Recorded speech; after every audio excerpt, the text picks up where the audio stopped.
आपल्या धवल चारित्र्यानं आणि अमोघ वाणीनं देशी विदेशी जनजागरण करणारे पूज्य श्री पांडुरंग शास्त्री आठवले हे एक सुख्यात कीर्त व्यक्तित्व आहे. त्यांचे स्वाध्यायी स्वजन त्यांना दादा असं म्हणतात. आपणही त्यांना दादा असंच म्हणूया. तर दादांनी आपल्या धर्मोपदेशानं भारताचा धर्मध्वज गगनांतरी फडकत ठेवला आहे. त्यांच्यावर मनापासून प्रेम करणारे असंख्य स्वाध्यायी देशी विदेशी पसरलेले आहेत. इथवर की जिथं सामान्यांचं बोट शिरणं अशक्य त्या मध्यपूर्वेतही भारतीय कीर्तीची यशोध्वजा दादांनी नेऊन पोचवली आहे. तत्ववेत्यांचे दोन प्रकार, एक थेट जनसामान्यापर्यंत पोहोचणारा आणि दुसरा तो की जी सुशिक्षितांची मनं तो जो जिंकतो. दादांचं वैशिष्ट्य असं की एकीकडे त्यांच्यावर निरतिशय लोभ करणारे असंख्य मच्छीमार आणि वनवासी स्वाध्यायी आहेत, तर दुसरीकडे हजारो उच्च विद्याविभूषित दादांचं संकेत पाळून खेडोपाडी पसरलेल्या समाजापर्यंत दादांच्या स्वाध्यायाचा संदेश सारखा सतत पोचवित आहेत. एवंच दादा हे पूर्णतेकडे प्रवास करू लागलेले एक महान साधक आहेत. दूरदर्शनच्या असंख्य श्रोत्यांचा आणि दर्शकांचा एक भाग्ययोग असा की आज त्यांच्यासमोर आपलं हितगुज सांगण्यासाठी स्वतः दादा उपस्थित आहेत. दादा, आपल्या जीवनाबद्दल, जीवनादर्शांच्याबद्दल तसंच जीवन कार्याबद्दल म्हणून ऐकायला वाचायला मिळतं, परंतु समाजासमोर त्याचं संपूर्ण चित्र असं काही उभं राहिलेलं नाही. आणि याचं कारण मला असं वाटतं की आपण जाणून बुजून प्रसिद्धीपासून लांब राहिला आहात. त्यामुळे आज आपण दूरदर्शनवर मुलाखत द्यायची मान्य केलं, हेच मला फार मोलाचं वाटतं. या निमित्तानं पहिला मी प्रश्न आपल्याला विचारू इच्छितो सामान्य माणसासाठी, की आपल्या ह्या उत्तुंग जीवनाची आणि आपल्या व्यक्तिमत्वाची जडणघडण कशी झाली आजवर? प्रश्न इतका मोठा आहे आणि इतक्या मोठ्या माणसाने तो विचारलेला आहे की मी काय उत्तर देऊ त्याला. जडणघडण कशी झाली? एक सुप्त संस्कार सबकॉन्शियस माइंडमध्ये माझ्या आजोबांचे असणे संभव आहे की जे रिफॉर्मर होते. माझ्या वडिलांजवळ उत्कृष्ट विद्वत्ता होती, पण लहानपणापासून एक विचार दृढ झाला होता की आपण आपल्याकरता जगावं. तुम्हाला जरी आज दिसत असलं ना तरी माझी भूमिका ही आहे की फुल जसं फुलतं आणि त्याचा सुगंध हवा असला तर लोकांनी घ्यावा, नाही तर कोमेजून जातं, तसं आपण राहावं. तसंच विजेचं लहानपणापासून एक आकर्षण की मुहूर्तं चलितम श्रेयः न च धूमायितं चिरम, हे जे संस्कृत वाङ्मयात म्हटलेलं आहे त्याप्रमाणे आपण जगावं अशी एक धारणा, अशी एक दृष्टी सतत डोळ्यापुढे ठेवलेली होती. आणि दुसरं जडणघडणमध्ये भक्तीकडे बघण्याचा एक दृष्टिकोन कसा मिळाला, का मिळाला हे सांगणं फार कठीण पण आहे. आणि आत्ता इथे काय सांगण्याचं कारण नाही. काही गोष्टी इंट्युशननी सुद्धा असू शकतात, परंतु अहम ब्रह्मास्मी हे जे वाक्य आहे, हे वाक्य केवळ महापुरुषांचा एक अनुभूती हा विषय नाही आहे, तर तो साधकांना किंवा सर्वसामान्य माणसाला एक काठीसारखा उपयोग होतो चालायला साधकाला.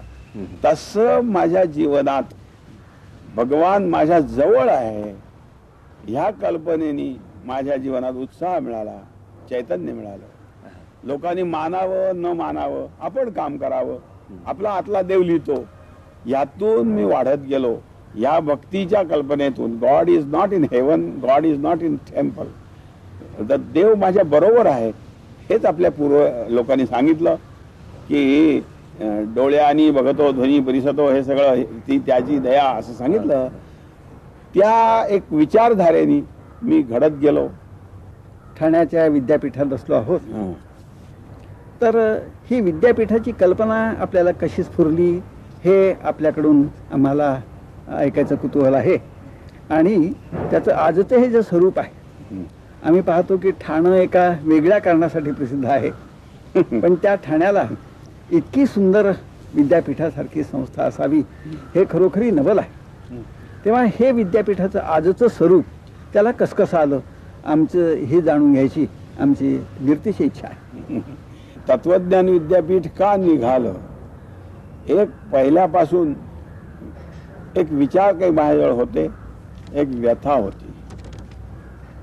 आणि ती जी व्यथा ती ही होती की आपली जी मूर्तीपूजा आहे ही फार भव्य आहे, पण तिचं आज होत असलेलं विडंबन मला बघवत नव्हतं. तसंच धर्मभेद, प्रांतभेद, भाषाभेद, उच्च नीचतेचा भेद याने मानवजात पोखरली जाते. त्याला कुठलंही आर्थिक किंवा राजकीय उपायांनी ते पोखरणं बंद करू शकणार नाहीत असं मनोमय वाटत होतं. काहीतरी करावं अशी अपेक्षा होती, पण सुचत नव्हतं, जुळत नव्हतं. एवढ्या दिवसात मला काही कारणाने, तो एक सांगण्यासारखा आहे पण सगळं आपल्या आता काही सांगू शकत नाही मी. तेव्हा मला इंटरनॅशनल फिलॉसॉफिकल सोसायटीने तिकडे बोलवलं जपानला, आणि तिथूनच्या लोकांनी मला बोलवलं. आता का मला बोलवलं हा मोठा प्रश्न आहे. मी कांट किंवा अरिस्टॉटल शिकवू शकेन तर त्यांच्याकडे शिकवणारे खूप माणसं आहेत. अमेरिकेने मला फार टेम्पटिंग ऑफर देऊन बोलावलं. याचं कारण एक असं मला वाटतं, मी त्या लोकांना असं सांगितलं, भक्ती इज अ सोशल फोर्स. भक्ती हा एक सोशल फोर्स आहे म्हणून तुम्ही स्वीकारा. तो नुसता घरात एकट्याने कोपऱ्यात बसून करण्याची गोष्ट नव्हे. भक्तीच्या बैठकीतून नीती असावी, उपयुक्ततेच्या बैठकीतून नसावी. हे जे सगळं मी सांगितलं याचं प्रॅक्टिकल करायला कॉम्प्टन सारखे फिलॉसॉफर्स तयार झाले आणि म्हणून त्यांनी मला बोलावलं. अरे त्यांनी मला बोलावल्यानंतर वास्तविक जायचं त्यावेळेला, पण इथे माझी एक निष्ठा म्हणा, श्रद्धा म्हणा अशी आडवी आली की हे विचार ज्या ऋषींनी सांगितले, हे विचार ज्या देशात उभे झाले, कदाचित मी सांगतोय हे 1000-1200 वर्षापूर्वींची गोष्ट असेल, पण त्या देशात अशी मरतुकलेली माणसं का, चेहरे पडलेले का, क्षुद्र का.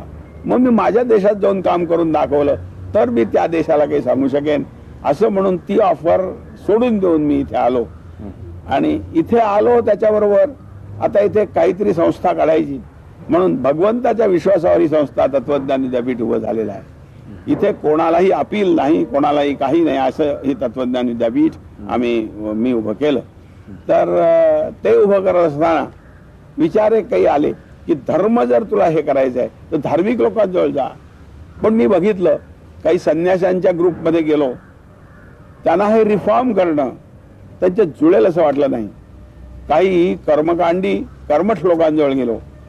सरतेशेवटी मी असं ठरवलं विचार करून की हे बघा की ज्यांना क्रांती हवी असते, धर्म ज्यांना हवा आहे ना ते सुधारणा करू शकत नाही. ज्यांना क्रांती हवी असते ते कधीच क्रांती करत नाही.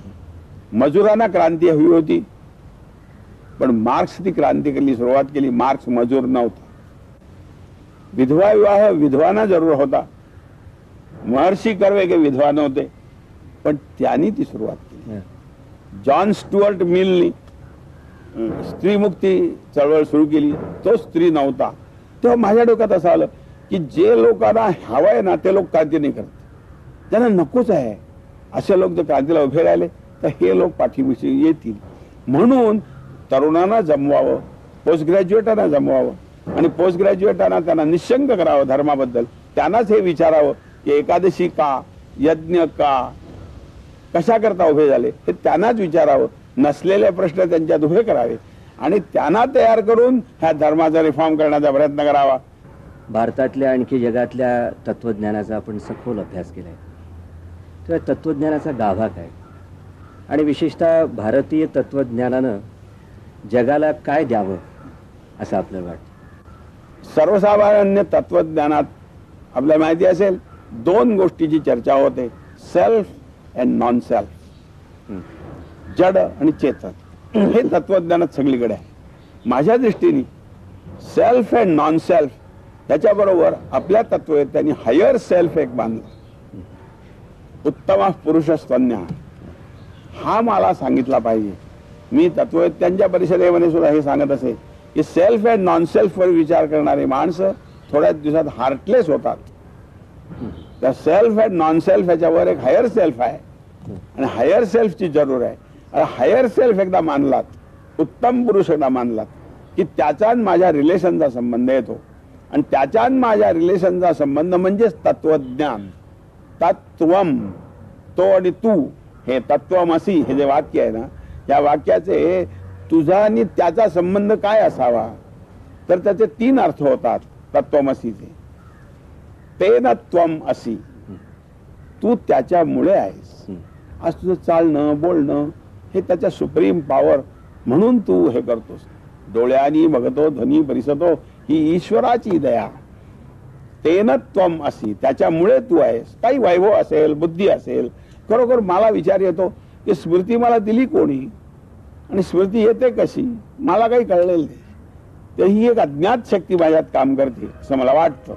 आता हे जे आहे तेन त्वम असी हे तत्वज्ञान. दुसरी तत्वज्ञानाची पायरी तस्य त्वम असी, की त्याचा तू आहेस. आता त्याचा तू म्हटलाय तर प्रश्न आला, मी त्याचा कोण आहे? ही जी सुप्रीम पॉवर आहे, हा जो देव आहे, त्याचा मी कोण आहे? मी त्याचा गुलाम असू शकतो, त्याच्यावर मागणारा भिकारी असू शकतो, त्याचा मुलगाही असू शकतो, पत्नी होऊ शकतो मधुरा भक्ती. माझी जशी स्थिती बदलेल तसं त्याचा संबंध होतो. तर त्याचा तू आहेस हे दुसरं तत्वज्ञान. आणि तोच तू आहेस, तुला अस्तित्वच नाही, असे 3 अर्थ आपल्या तत्वज्ञानात आहे. त्यामुळे बाहेरच्या तत्वज्ञानापेक्षा सुद्धा आपलं तत्वज्ञान जीवनस्पर्शी. आणि हे तत्वमसी हे वाक्य एखाद्या सामान्य आदिवासी पासून सुरुवात करून वरच्यापर्यंत उपयोगी येईल असं एक वाक्य ठेव. आपलं हे स्वाध्यायाचं काम आपण मच्छीमारांच्या पर्यंत पोचवलं.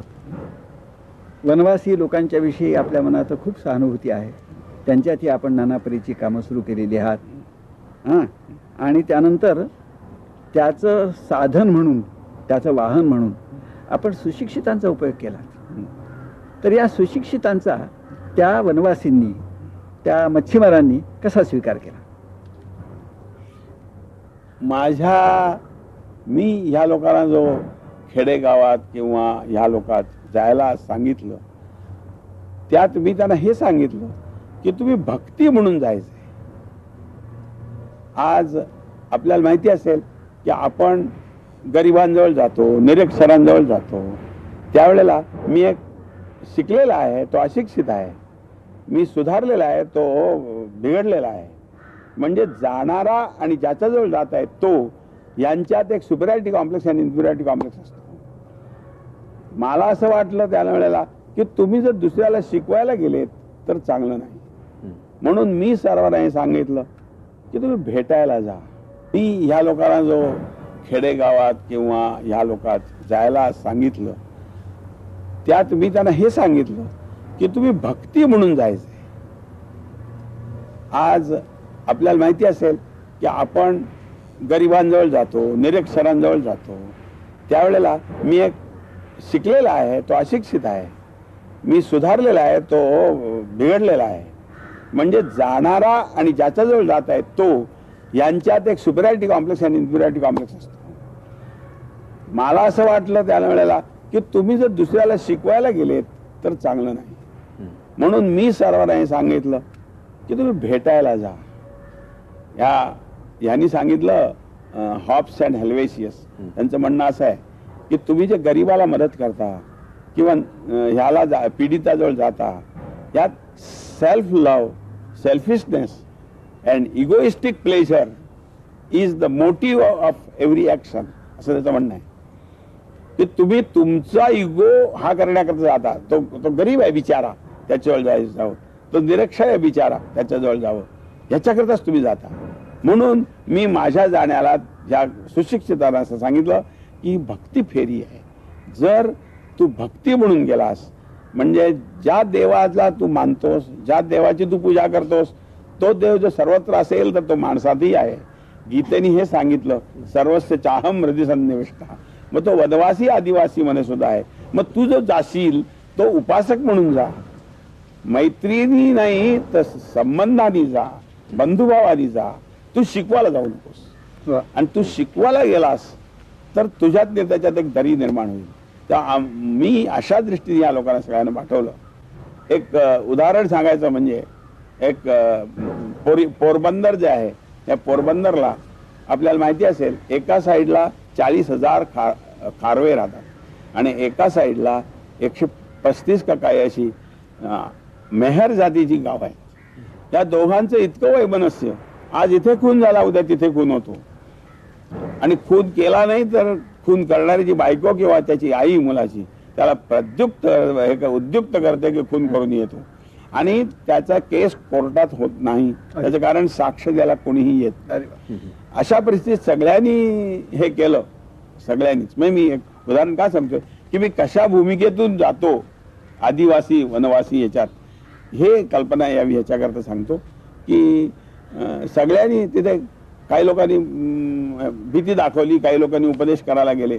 नंतर मी माझ्या काही मित्राची डिवाइन ब्रदर्स म्हणतो आम्ही एकमेकाला, त्यांना मी सांगितलं तुम्ही जा. तर 12-12 लोक दोन्ही ठिकाणी जात होते, वर्ष जात होते, घराघरात जात होते. त्यांनी त्याला त्रिकाळ संध्या दिली. आणि तुम्हाला आश्चर्य वाटेल, दोन्ही वर्गात आपले लोक गेले आणि त्यांच्यात बसायला लागले. कोणाला माहिती नाही की का गेले काही नाही. आणि ते एकत्र झाले, एकमेकाच्या गळ्यात गळा घातली.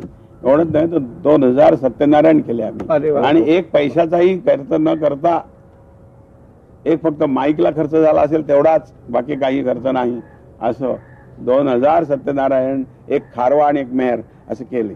त्यानंतर त्यांना मोठमोठ्या लोकांनी आणि वृत्तपत्रवाल्यांनी सुद्धा त्यांच्यातल्या प्रमुखांना येऊन विचारलं की इतके लोक तुमच्याजवळ आले, अमकं केलं, त्यांच्याशी तुम्ही एकरूप झालेत नाही. आणि ह्यांनी सांगितल्याबरोबर कसं दादानी झाल्यावर झालं. तर त्यांनी सांगितले आजपर्यंत येणारी जी माणसं आहेत ती माणसं का तर आम्हाला प्रलोभन दाखवत होती, का तर आम्हाला भीती दाखवत होती, आणि का तर आम्हाला उपदेश करत होती. ही जी पांडुरंग शास्त्रींची माणसं आली, ही माणसं ह्यांनी भीती दाखवली नाही, प्रलोभन दाखवलं नाही आणि उपदेशही केला नाही. ते भेटायला आले, भाऊ म्हणून आमच्यात बसायला आले. त्यामुळे 6 महिन्यात आमच्या विचारात आणि जीवनात बदल झाला. तेव्हा माझं जे या सुशिक्षित लोकांना सांगणं आहे की तुमचा हा इगो पोषण्याकरता तुम्ही जाऊ नये, कारण ते अनाध्यात्मिक जाणं आहे. कदाचित सामाजिक असेल पण ते अनाध्यात्मिक आहे. मी गरीबाला मदत द्यायला जातोय ही कल्पना सोडून द्या. मी भावाजवळ जातोय असं म्हणून त्यांच्याजवळ बसा. ही त्यातली भक्तीची भूमिका मी उचललेली आहे. मत्स्यगंधेच्या आपल्या कार्यक्रमाबद्दल ऐकलं आणि त्याचप्रमाणे अमृतालयमचा आपण जो कार्यक्रम विशेषतः आदिवासी भागात चालवलाय त्याही बद्दल ऐकलं. आपण याच्यावर थोडा प्रकाश टाकू शकाल? एक गोष्ट अशी आहे की माणसाने माणसाजवळ यावं, माणसाने एकमेकाच्या संबंधांनी माणसाजवळ यावं, ही प्रथम भूमिका आहे माझी. चित्त एकाग्र करून भगवंताची उपासना करावी. आणि जर भगवंतावर आपलं प्रेम असेल ना तर त्याचं काम करण्याचं मन झालं पाहिजे. आणि म्हणून तो भगवंत सर्वत्र बसलेला आहे. म्हणून त्याच्याजवळ जा, उपदेशाला जाऊ नकोस असं एकदा सांगितलं. हॅव नॉटला मदत द्यायला जाऊ नकोस असं एकदा सांगितलं. म्हणजे का हो, या हॅव नॉटनी मदत घ्यायची नाही, त्यांच्यातली अस्मिता जागृत करायची. की जी अस्मिता जागृत झाल्यामुळे आज तुम्हाला आश्चर्य वाटेल की ते लोक आपली चॅरिटी सुद्धा कोणाजवळ न मागता करतात. मी लाखो रुपये द्यायला गेलो त्यांना अडचणीत असताना. तुम्हाला सांगितलं तर खोटंही वाटेल का त्याला, पण प्रत्यक्ष जा आणि बघा. हजारो लोकांनी, एक दोघांनी नाही, मी लाखो रुपये घेऊन गेले पाठवलेली माणसं, 15 माणसं ही पैसे न देता परत येतात. ही अस्मिता एक त्यांच्या जागृत होते की माझा देव आहे. झाडा पानात देव बघणारे आम्ही लोक, ईशावास्यमिदं सर्वम. तेव्हा देव सर्वत्र दिसतो. मग मंदिर आलं कशा करता? तर मंदिर एवढ्या करता आलं की सगळ्या गावांनी ते बांधावं, एकत्र बसावं, उच्च नीचता सोडून बसावं, सगळे अहम बाहेर टाकून बसावं. गरीब असो श्रीमंत असो सगळ्यांनी एकत्र बसावं. रोज 1 तास जर सगळे एकत्र बसले तर गरीब आणि श्रीमंत यांच्यातली दरी थोडी कमी होते. आता ती म्हणजे सोशियल इनजस्टिस मंदिरांनी कमी झाला पाहिजे. माझ्या दृष्टीने मंदिर हे सोशिओ इकॉनॉमिक सेंटर्स होती आणि तशी मी परत फॉर्म करतो. त्यामुळे आमच्या गावात जिथे अमृतालयम असेल तिथे उच्च नीचता निघून जाते, मनातून सुद्धा जाते, देखावा म्हणून नाही. कारण रोज ते एकत्र येऊन बसतात 7 वाजता. मग मुसलमानही येऊन बसतात, मुसलमानांनी बांग पुकारावी आणि आम्ही आरती करावी तिथेच त्या जागेवर. असं होऊ शकतं. पुढे जे देवापुढे पेटी ठेवायची ती कशाकरता ठेवायची हे मी त्या लोकांना सांगितलं. किंवा पेटी म्हणजे देवाला 5 पैसे कशाला द्यायचे? काय त्याचा नैवेद्य व्हावा म्हणून, का त्याला एक साज शृंगार व्हावा म्हणून? नाही. मग देव तुमच्यात बसलेला आहे हे गीतेने सांगितलं. सर्वचाहम जसं सांगितलं तसं गीतेने हे अर्जवून सांगितलंय. इष्टान भोगानी वो देवा दास्यन्ते यज्ञभाविदा तैर्दत्ता नप्रदायेभ्यो यो भुंक्तेस्तेन एव सा. तू जो वकील म्हणून वकिली करायला जात असतील, विद्यार्थी शिक्षक म्हणून शिकत असतील, तू जातोस तुझ्यावर तुझा राम जातो म्हणून तू 2 पायाने जाऊ शकतोस. तेव्हा आतला जो राम आहे तो राम तुझा पार्टनर आहे. तर त्याचा भाग दिल्याशिवाय जो खातो यो भुंगते स्तेन एव सा, तो चोर आहे. म्हणून आम्ही काय केलं की प्रत्येकाने आपापला भगवंताचा भाग देवापुढे ठेवावा. म्हणून आम्ही पेटी ठेवली नाही, देवापुढे ठेवावा. आणि तो भाग आता कोणाचाच नाही, कारण तो कोणी कोणाला मदत केलेली नाही, गरिबाच्या करता जमवलेली वर्गणी नाही. तर तो भगवंताचा भाग आहे आणि आम्ही सगळी भगवंताची लेकरं आहोत. तेव्हा तो गावात आम्ही डिस्ट्रीब्यूट करावा आणि हॅव नॉट ना ऑनरेबली त्यांना मिळावं आणि त्यांची जीवनातली असलेली जी काही कमी आहे, कमतरता आहे ती आणि भरून निघावी. अशा पद्धतीने मी अमृतालयम सुरू केली. पण एवढं प्रत्येकाचा भाग देऊन सुद्धा चालणार नाही. हा भाग तुम्ही तुमच्याकरता कमावलं आणि दिलं. तर अशी एक लक्ष्मी तयार करा की जी कोणाचीच नसेल. गीतेने हे सांगितलं की स्वकर्मणा तमभ्यर्च सिद्धिं विन्दति मानव. स्वकर्मणा तमभ्यर्च, स्वतःच्या कर्माने भगवंताची उपासना करा. याचा अर्थ लोकांनी काय केला? मध्ययुगीन लोकांनी असा अर्थ केला की मी जर टायपिस्ट असेल तर सज्जन टायपिस्ट राहिलो तो समाज पुरुषाची सेवा झाली, मी बरोबर काम केलं तर झालं. मला वाटतं की हा अर्थ बरोबर नाही. मी ज्या वेळेला टायपिस्ट म्हणून नोकरी स्वीकारतो त्याच वेळेला मी प्रामाणिकपणे 8 तास काम करीन हे कबुली करतो. मग ती जर मी केली तर ती माझी खानदानी नाही. तर तेही भगवंताची सेवा असं मानणं ही आत्मवंचन आहे. तर आपल्याजवळ असलेलं जे काही स्किल आहे, निपुणता आहे, ती भगवंताच्या पायाशी धरा. शेतकऱ्यांनी शेतकऱ्याची धरावी, विद्वानांनी विद्वानाची धरावी, आपली धरावी. ह्यातून मग असं निघालं की आपण असं करूया, एक झाड लावूया. पण ते झाड हे काही झाड म्हणून लावू नका, देव म्हणून लावा. कारण जसं श्रीकृष्णाने सांगितलं की व्हेजिटेबल वर्ल्डचं एक रिप्रेझेंटेटिव्ह म्हणून त्यांनी तुळशी घेतली, तुळशीची पूजा त्यांनी सुरू केली. म्हणून अजून सुद्धा तुळशीचं कृष्णाशी लग्न लावतात. तर ही तुळशी का घेतली की तिला छाया नाही, जिला फळ नाही, जिला फुल नाही, जिच्यापासून काही तुला मिळणार नाही, ते तू त्याची पूजा तू कर.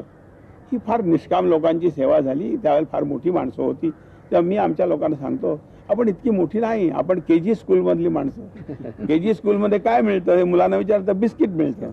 तेव्हा असं आम्हाला काहीतरी मिळावं म्हणून अशी झाडं भगवान समजून आम्ही लावली. त्याला योगेश्वर कृषी नाही, ही झाडं उपवन. तर ह्यातून जे आता जी गावं आहेत त्या गावांची असं व्यवस्था केली की एका गावातून एक माणूस यायचा, अशी 15 गावातून 15 माणसं रोज यायची. आज जो आला तो उद्या परत येता कामा नये, वर्षात परत येता कामा नये. अशी व्यवस्था होऊन ते लोक तिथे मजूर पण नाही आणि मालक पण नाही. मग त्यांना तिसरं संबंध कुठला? तर पुजारी. म्हणून पुजारी म्हणून त्यांना तिथे बोलावतो. आणि आज 5-5 वर्ष झाली मधुकरराव आप्पासाहेब फार आश्चर्याची गोष्ट आहे, एकही दिवस पुजारी नाही असं होत नाही आणि गेलेला पुजारी परत येत नाही वर्षात. त्यामुळे काय झालं, आता वर्षाअखेर जे काही उत्पन्न आलं ते कोणाचंच मालकीचं नाही. नोबडी विल डेअर टू से की मी केलंय. अशा स्थितीत मग त्यांनी कोऑपरेटिव्ह केलं का, त्यांनी गरिबांकरता मदत देण्याकरता केलं का, नाही. त्यांनी आपली एफिशियन्सी देवाच्या पायात धरली, त्यांची उपासना पुरी. त्यातून काय निघतं काय नाही हे बघण्याचं काही कारण नाही. अर्थात बघतो आम्ही नीट, व्यवस्था बरोबर करतो. त्यामुळे ही जी निर्माण झाली ही लक्ष्मी निर्माण झाली असं मी म्हणतो. तुमच्या खिशात जे पैसे आहेत ते पैसे आहेत, त्याचं कारण तुमचं कर्तृत्व, तुमचं नशीब आणि bye the grace of God या 3 गोष्टींनी हे उभं होतं. इथे काय झालं, इथे कोणाचंच कर्तृत्व नाही आणि कोणाचंच नशीब नाही, कारण कोणाच्या घरी जायचं नाही. त्यामुळे by the grace of God ही खरी लक्ष्मी झाली. मी जी लक्ष्मीनारायण आपण म्हणतो, आज तुमच्या खिशातली पैसा हा लक्ष्मी असू शकत नाही, कारण त्याच्यावर 2-2 मोहरी लागलेल्या आहेत. म्हणजे अगदी गावठी भाषेत म्हणायचं म्हणजे हे पैसे हे व्हर्जिन नाहीत की देव त्यांच्याजवळ लग्न करील. तेव्हा अशी जी लक्ष्मी आहे ही लक्ष्मी तयार होते आणि ती तुम्ही हॅव नॉट ना द्या. म्हणजे कोणाच्याही मदतीने मी मोठा झालोय असं वाटता कामा नये. त्यातून जसं ही उपवनं केली त्यातूनच ही तुम्ही सांगता योगेश्वर कृषी आली. आता योगेश्वर कृषी अशी आम्ही करतो की ज्यांनी नांगर चालवला ते पेरत नाहीत, तो ग्रुपच्या ग्रुप येत नाही परत. ज्या ग्रुपने पेरलं तो बेंडणीला येणार नाही, ज्यांनी बेंडलं तो कापणीला येणार नाही, जो कापणीला ग्रुप आला त्यांनी जोडणीला यायचं नाही. मग जे आलेलं वित्त आहे ते कोणीही निर्माण केलेलं नाही, त्याला मी अपौरुष इम्पर्सनल वेल्थ म्हणतो. आणि ती जी वेल्थ आहे ती तुम्ही ज्यांना गरीब म्हणता, गरीब हा शब्द मला का बोलायला लागतो, मला बोलायला लागतो. काही गोष्टी खोट्या सुद्धा आपल्याला बोलल्याशिवाय कळत नाहीत. मला परवाच एकाने सांगितलं की आपण आपल्याला माहिती आहे सगळं की तरी सुद्धा सूर्य उगवत नाही मावळत नाही, तरी पण सूर्य उगवला असं आपल्याला म्हणायलाच लागतं. वास्तविक सूर्य उगवला ही टर्मच खोटी आहे. तरी पण तसं माझ्या दृष्टीने गरीब वीक सेक्शन हे शब्दच मला मान्य नाहीत, परंतु तरी सुद्धा लोकांना समजण्याकरता मी असं सांगतो की असं जे वित्त आहे ते जर तुम्ही वीक सेक्शनला दिलं तर कोणाच्याही मदतीशिवाय तो उभा राहायला आतला राम जागृत होईल, तो सुखी होईल. म्हणून ही योगेश्वर कृषी आलं आणि त्यातूनच मत्स्यगंधा आली. मत्स्यगंधा म्हणजे आज एक माणूस अशी आज माझी 8 मत्स्यगंधा चालत आहेत आणि अजून 16 होतील अशा ह्या 1-2 महिन्यात अशी स्थिती कोळ्यांच्यामध्ये. तर ते जे करतात, आज जो तांडेल जाईल किंवा आज जो कामाला जाईल तो परत 6 महिन्यात जाणार नाही. आणि असं म्हणून रोजचं जे आलेलं उत्पन्न ते उत्पन्न कंप्लीट कोणाचं नाही आणि ते उत्पन्न त्यांनी त्यांच्या जाती 4 आहेत, कोळी, माछीमार, बैती आणि मांगेला, ह्या 4 जातीतच त्यांनी वापरायचे. आणि घराघरात जाऊन तुम्हाला आश्चर्य वाटेल की घराघरात जाऊन ज्यांच्याजवळ नेसाला वस्त्र नाही, ज्या स्त्रियांजवळ, त्यांच्या घरात जाऊन हे लोक रात्री देतात की कोणाला दिसू नये म्हणून. त्यांच्या डोळ्यात पाणी येतं की काय हे करा, हे आमचं नाही, आम्ही देत नाही, हे भगवंताचं आहे असं म्हणून आम्ही एकदा तरी आपल्यासारख्या लोकांनी जर त्यांच्याबरोबर एकदा देताना जर वितरणाच्या वेळेला जर मेहनत घेतलीत तर तुम्हाला काय भाव उभा राहतो तो दिसतो. आणि अशा पद्धतीने त्यांनी हे केलेलं आहे. मला एक कोळ्यांच्या मधला कार्यकर्ता भेटला स्वाध्यायी, आणि त्यांनी सांगितलं की आम्ही गरीब, दुबळे, लाचार, दादांनी आम्हाला आयडेंटिटी दिली. आपण त्याच्याबद्दल थोडं सांगू शकाल? आयडेंटिटी म्हणजे खरोखरच आहे. माणसाला, माझं म्हणणं असं आहे की माणसाला तुम्ही मदत करताय फक्त. मी म्हणतो माझं आणि मार्क्सचं फार जवळचं नातं आहे, कारण मार्क्सने पूर्वमीमांसा केली, मी उत्तरमीमांसा करतोय असं. तर मार्क्सने आपल्याला माहिती आहे alienation of man from product, alienation of man from productive labour, alienation of man from man असं त्यांनी दिलं. हे एलिएनेशन जे आहे की मी संपत्ती मोठी झाली आणि मी लहान झालो, याला मी परात्मवाद म्हणतो. आता हे सगळं काही आता सांगत नाही, परंतु हे जे आहे परात्मवाद की मीच माझ्या आता झाड हे मी लावतो, मी कापतो, मी त्याला उपयोगात आणू शकतो, तरी पण मी माझ्यातला रेव्हरन्स, माझ्यातला आदर झाडात टाकला आणि झाडाला देव ठरवलं आणि मी त्याला प्रदक्षिणा घालायला लागलो. हे जे आहे मीच केलेल्या वस्तूला मी मोठं केलं आणि मी लहान झालो, हे मार्क्सचं म्हणणं आहे. आणि म्हणून मार्क्स म्हणतो संपत्तीला तुम्ही मोठं केलं आणि संपत्तीला मोठं करून तुम्ही लहान झालेत, म्हणून संपत्ती लक्ष्मी झाली आणि तुम्ही लक्ष्मीदास झालेत, ही स्थिती आली तुमची आणि तुम्ही त्याला हे करायला लागलेत. त्यामुळे तुम्ही कमी झालेत, तुम्ही हरवलेत, असं मार्क्सला म्हणायचं आहे. मला असं म्हणायचं आहे जगात ह्याच्याकरता प्रयोग अजून झाला नाही, रशियात सुद्धा. म्हणून त्यांनी काय केलं, कोणी कोणाला मदत देऊ नये म्हणून माणसाजवळचं फ्लेशच काढून घेतलं आणि ते सरकारजवळ दिलं की घ्यायचं असलं तर सरकारजवळून घ्या. तरी पण सरकार हे देणारं ठरलं. त्यामुळे मी का तर उद्धत होतो, उन्मत्त होतो आणि सरतेशेवटी मला अर्ज करूनच त्याच्याजवळ जायला लागतं सरकारजवळ. तेव्हा ही जी आहे त्यातून माणूस हा उठत नाही. तेव्हा आम्ही काय केलं, माणूस उठवला. आम्ही त्याला सांगितलं आता सामान्य गरीबाला तुम्ही त्याच्यावर नाही वित्त, नाही शक्ती, नाही विद्या, तुझ्यात काय आहे. तर आम्ही त्याला हे सांगितलं की तुझ्यात देव आहे आणि हे त्याला सतत कळावं. म्हणून वर आकाशात देव नसून तुझ्या जवळ देव आहे हे कळावं. म्हणून ही त्रिकाल संध्या नावाची गोष्ट. त्रिकाल संध्या म्हणजे ही जी काही आजपर्यंत ब्राह्मण जे संध्या करतायत त्याचं नाव आहे ते, परंतु त्रिकाल संध्या म्हणजे 3 वेळेला 3 महत्वाच्या वेळी भगवंताची आठवण करणं. भगवंत आपलं शरीर चालवतो, पण सतत जर भगवंत भगवंत भगवंत राम राम राम म्हणत बसाल ना तर रामाला सुद्धा राग येईल. जसं एखादा मुलगा सतत जर म्हणत बसला आई आई आई, आई मुस्करात मारते, जा खेळायला जा, भूक लागली की माझ्याजवळ ये, तसं 24 तास हे बोलून नाही चालणार, पण त्याच्याबरोबर तिला विसरूनही नाही चालणार. म्हणून 3 महत्वाच्या गोष्टी आहेत. त्याला मी संध्या हे नाव एवढ्याकरता दिलं. 3 जेवताना, झोपताना आणि उठताना या 3 वेळेला 2-2 श्लोक केले.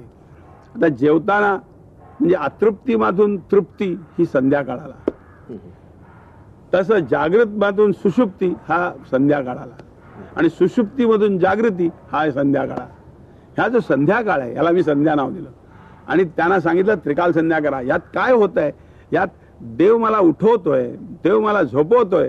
म्हणजे देव आकाशात बसून मला उठवत नाही, आकाशात बसून मला माझा रक्त करत नाही, माझ्यात येऊन बसलाय. मग देव जर माझ्यात असेल तर मी कमी का.